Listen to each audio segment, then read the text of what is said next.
Our next speaker, Mrs. Alicia Anderer. And I've personally known Alicia for a very long time. She's a multi-million-dollar rep in Cutco, in the Cutco Hall of Fame. She's been around for years. She's super successful at many different programs, service calls, past customer marketing, demos, getting referrals, the events program. In fact, she was one of the top events coordinators for multiple years. For so long, in fact, that the Northeast region recently promoted her to being the regional events coordinator. So now she works with many event coordinators from the North, all of the Northeast region event coordinators, and then many coordinators from around the country. And it's very cool to see the work that Alicia is doing to really impact people and their events teams, and even people outside of the events teams on multiple levels. So I've personally known Alicia for a very long time, and the thing I'm most impressed with is how she's able to really, be a high performer year after year after year, while also being a full-time mom. So, she's raising two children who are now teenagers. She coaches their sports. She travels a bunch. She's a regional events coordinator, and she always finds a way to lead and impact people. It's always amazing to me how she's able to have fun, be productive, and always be there for her family anytime that they need her. She's learned a lot about how to do her best at both work and in her personal life, which is what she's talking about today. So what is work-life balance to her, and how has she learned to do her best at balancing the personal life and the professional life, and doing both of them at the highest level without feeling like she has to sacrifice one for the other. And so I hope that you can take some really great nuggets from this. Grab out your notebooks. She's, I'm sure, got some great information to share with you today. And let's go ahead and turn it over. Alicia, the floor is yours, my friend. Hey Josh, thank you for that intro. I'm very excited to have this opportunity to share some of my strategies of mastering work-life balance. It's honestly one of the biggest reasons I've loved working for Cutco. It's something I'm very, very passionate about. So I want to start off by asking a question. I know you can't answer, but I will answer it for you. Is there such a thing as work-life balance? Balance by definition is an even distribution of weight. So can you have an even distribution between work and life? Well, during this message, my goal will be to answer that for you. I also will share with you some of my strategies that can help you improve or even master your own work-life balance. First, I want to go over some things about me and why was I picked to give this message. I think one of the main reasons is because I am a parent. I've also been a top producer with Cutco year after year since 2004. So I've successfully been able to balance 2 full-time jobs. I've been able to have my cake and eat it too, as I like to say.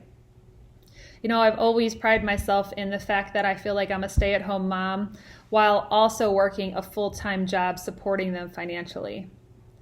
Being able to coach their sports, chaperone their field trips, be home when they're sick, all while still performing at a high level with Cutco and building my business to what it is today. It hasn't been easy, but honestly, is anything worth having easy? Not usually. It takes a lot of time, takes a lot of effort, takes a lot of work, skill, and definitely commitment. So I'm excited to share with you what I've done to get to where I am today. I do want to recognize that a lot of you, I'm sure listening, might not have children yet, or might not ever, and that's okay. I believe my path, though, on how I got to where I am now, and with my tips I'm going to share with you, no matter where you're at in business and life, if you implement what I'm going to share, you will be on your way to mastering your life. So let's get back to that first question. Is there such a thing as work-life balance? Is it really obtainable? I know it can be a bit controversial, but what I think, trying to obtain work-life balance is like trying to be perfect. It's like expecting nothing will change in your life. Expecting everything to go exactly as planned. Which, quite honestly, I've learned is just being naive. I used to think I could have an even work-life balance, but I've realized though over the years that it's not a smart thing to strive for because life is changing all the time. I mean, look at the world we're in today. You know, we heard about this crazy little virus in China. Next thing you know, we're all stuck at home in quarantine and our lives are flipped upside down. You know, now obviously that was a massive change in our lives. Things like that don't happen every day, not even every lifetime. But what about the things that could happen every day? You know, you could wake up sick. Your kids could wake up sick.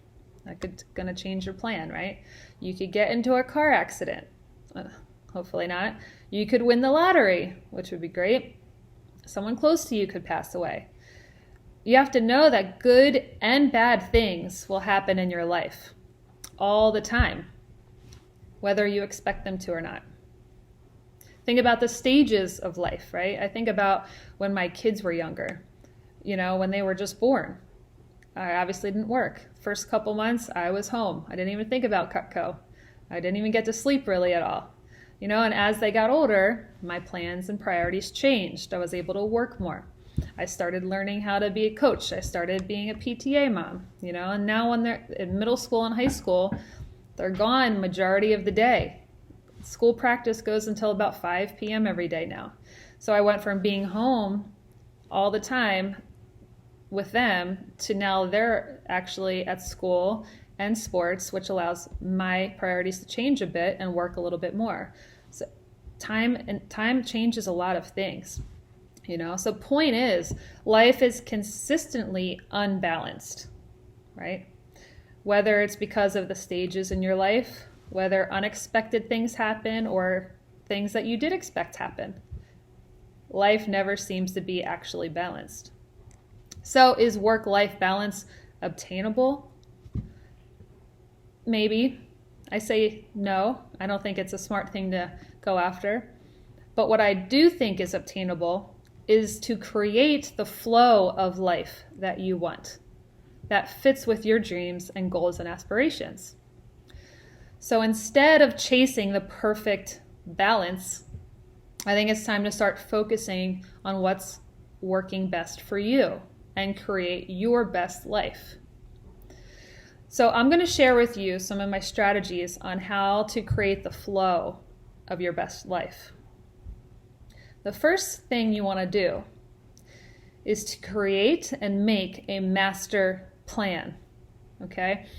We've all heard the saying, those who fail to plan, plan to fail. I'm sure about 95% of you have made a business plan before. Have you ever made a master plan? Have you ever made a plan for your life? I see a business plan like a subcategory of your life plan. It's like the blueprint for your kitchen. You still need to have the blueprint for your house, right? First and foremost.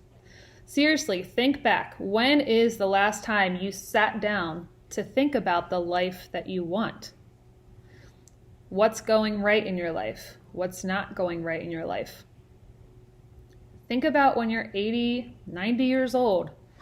What do you think about the life you lived? What will you think about the life you lived? When making your master plan, these are things you want to cover. One of the first things you need to identify is what is important to you. What are your priorities? Current day. Keep in mind, this will change. Think about who and what are most important in your life right now. Is it a spouse? Is it family? Is it friends? Is it your dog, cat? You know, what's most important? Is it your health? Is it saving? Is it school? Is it Cutco? What is it? Identify what that is. Once you do that, you need to identify what your goals are for these priorities. What are their purpose, right? So, for example, if something like health is very important to you right now, why is it very important to you right now? Think about what is the goal of that priority. Is it, I want to fit in those jeans from 10 years ago? Is it, I want to drop 10 pounds? Is it you want to run a marathon? Think about what is the purpose of that priority. And then you want to think about why. Okay? So you figured out and identified what's important. You figured out your goals for these important priorities, and now you want to know why you're going to do them. Why did you even make this a priority, right? We all know the power of the why. This really helps us get up in the morning and follow your plan. Without the why, it's hard to push yourself through when the things get really hard, when life gets really tough. So figure out the why for each of your priorities. For instance, if it was health and say it was maybe running, what will that accomplish? Why do you want to run a marathon? Why is that important to you? Why do you want to drop 10 pounds? Why do you want to fit in those jeans? Figure out your whys for each priority. Now, looking at your priorities, you have to get real with yourself and think, where am I at now? Current day with your priority. Say if you are trying to lose weight, where are you at right now? If you are trying to run a marathon, how far can you go right now? So miles straight, 2 miles straight, you have a lot of work to do. It's good to figure out your starting point. You need to know where to start. And then after that, you want to create actionable steps to get to your desired location or to your desired goals and aspirations. So how do you get there? I like to use that example of a marathon, but think about, okay, if you're at 1 to 2 miles right now, you have to break down your daily, weekly training schedule. So part of that master plan of creating it is making this document a living document. Okay, so I'm going to go through them real quick again. So making your master plan, you need to identify current day right now, in your life right now, what is most important to you and what are your priorities. Also, who is most important to you right now? The second thing is, what are your goals for these priorities? What's the purpose, right? These are like your dreams and aspirations for these topics. Then you're going to go through and find out why. Why did you make these things priorities? Why did you make that person a priority? Figure out the power of your why. Then after that, you are going to make sure that you see where you are at current day and kind of do it's almost like the wheel of life. Rate yourself. Where are you at? Get real with yourself. That way you have a starting point. And then finally, you're going to create the actionable steps. Figure out your action steps to get to those goals. How are you going to hit that goal that you made for yourself? So now you're going to make this a living document, like I said. So this document is going to be changing over and over and over again. I personally like to use Google Drive. That way I have access to it from my laptop and from my phone. Easy access, easy to change. You also want to make sure that you schedule the next time you will review your master plan. Part of this is realizing this is not a one and done thing. You have to look back, adjust, review often. I do it about 2 to 3 times a year. Sometimes I don't have to change anything. Most of the times I have to add or remove something. But it's always good to review and adjust. Always review and adjust where you're at current day. Now that you made your master plan, step 2 would be making your business plan. Now I know this will be easy for most of you because I know that in Vector we learned this kind of early on. But make sure that you're doing the same type of outline. Figure out what's most important in your business right now. Is it a CPO goal? Sell 500 grand. Why is that important to you? It will help me hit my savings goal. What's the desired outcome? To save 50 grand. Figure out your action steps to make that goal obtainable, right? So for a business, you can break a lot of things down with numbers. Daily, weekly, monthly, campaign. Make sure that you break it down as detailed as you can get. For a business plan, I like to review and adjust once a month. So that's a little more often. Number 3 is making a family plan, okay? So a lot of this is planning, as you can tell, power behind the plan. Now you have your blueprint for your kitchen, right? That was the business plan. You have your blueprint for your house. Now let's make a blueprint for your living room. This is going to be your family plan. first thing I like to do with my family plan is figure out my non-negotiables. For me, it's like my kids' birthdays are non-negotiables. I will not miss them no matter what. Holidays are non-negotiables. Family traditions are non-negotiables. When I do my planning, I put those in the calendar first. When are we going pumpkin picking? Which day, what time? When are we decorating the Christmas tree? All those things go in my calendar first. I also make sure that I schedule my alone time. I do solo retreats. I have time to myself. Every week you should have time and quiet time to yourself. My solo retreats I do once a campaign. I go to the beach and I am by myself with my journal, with some books, and I plan. I do this. I do my master plan. I journal. I reflect. Think about other things like date nights and one-on-ones. What are your non-negotiables? That's the first thing I figure out with my family plan. And then continue that same outline, like I did with the business plan and with the master plan. Continue this process for every room in your house, okay? Whether there's a lot of different topics you could cover. What's most important to you? Personal growth, faith, finances, health, fitness, philanthropy, whatever it is, figure out that game plan. The more detailed, the better it is. The last thing I wanted to review with you on the planning was making sure that you review these plans with the appropriate people. All right, so obviously you want to review these plans yourself and make sure that they all make sense. They're realistic, they're challenging, but not way too far out there. So with your master plan, it's good to review this either with your mentor, significant other, parents, whoever is most important with you, and someone that you value their feedback. Your business plan, great person to review that with is your manager, your event coordinator, your mentor. Family plan, like my family knows my plan. They're a part of it. They help create it. So my kids have seen the plan. Get those people involved with these plans so you see the goals you have for your life with them.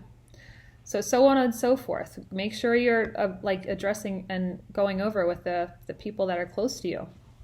Remember to tie the people in who you consider an important part of your life. Now, on the flip side of that, also remember not to be influenced by people you don't consider an important part of your life, okay? Anytime you're heading upwards to a successful life or in business, there are always going to be haters out there. There's always going to be people judging you.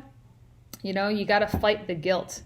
It's a hard thing to do because you don't recognize it sometimes at first, but if you want to work more than the average person, then work more.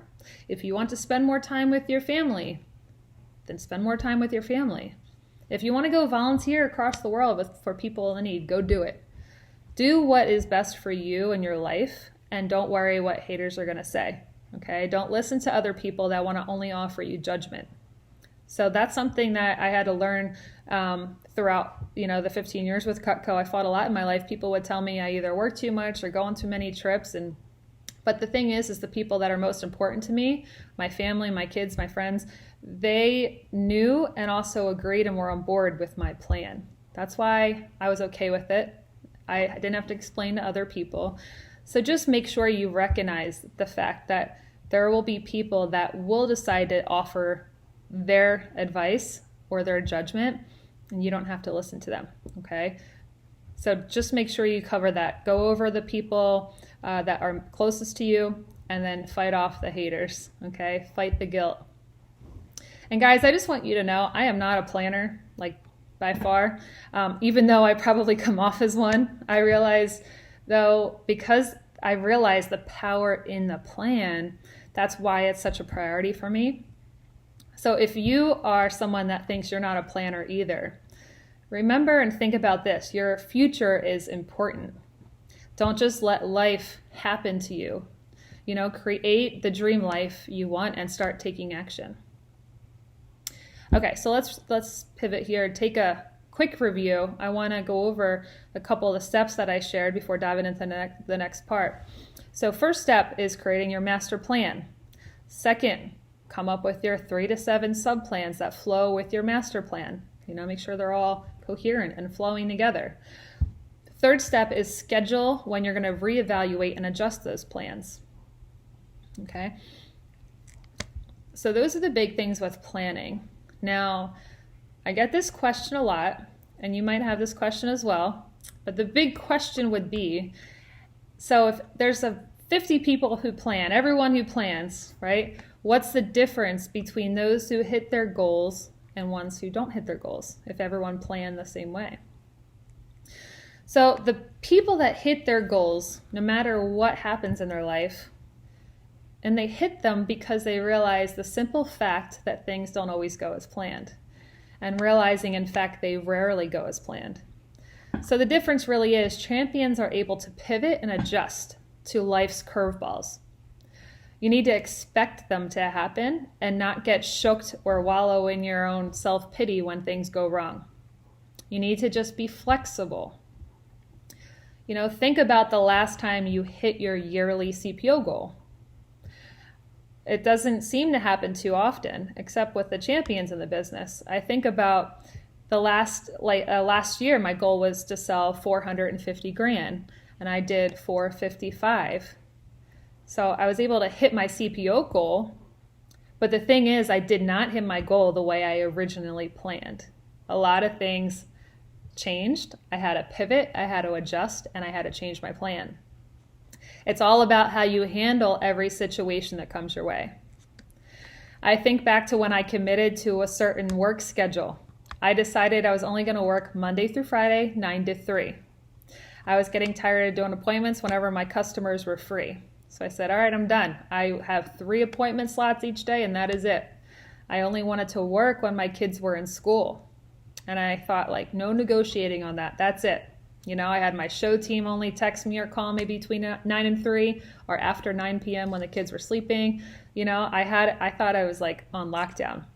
And then I realized, sometimes sales weeks don't go as planned, or push weeks come up and then I have a goal I want to hit, or there's a contest or trip I want to win. So realizing there's some times that I had to be flexible and I had to work more than my original plan. I'm a little stubborn, so it took me a while to be okay with that. But I realized that understanding that I was my own boss, but not just in Cutco, but in life, it's okay to change your mind. I decide how my life wants to go, so it's okay to adjust your plan. If I want to win a trip to Vegas, then I'm going to work a little more. That's okay, The point is that you need to have a plan to begin with. You need to have a starting point, You need to have your blueprints. You need to be able to track your progress. If not, you'll just float through life with no intention. I'll finish with one of these bonus steps. So after everything that I talked about today, there's a strategy I know a lot of successful people do, including myself, when making these plans. And that's to have a plan for when things go wrong. And I mean really go wrong. If everything went wrong, what are you going to do?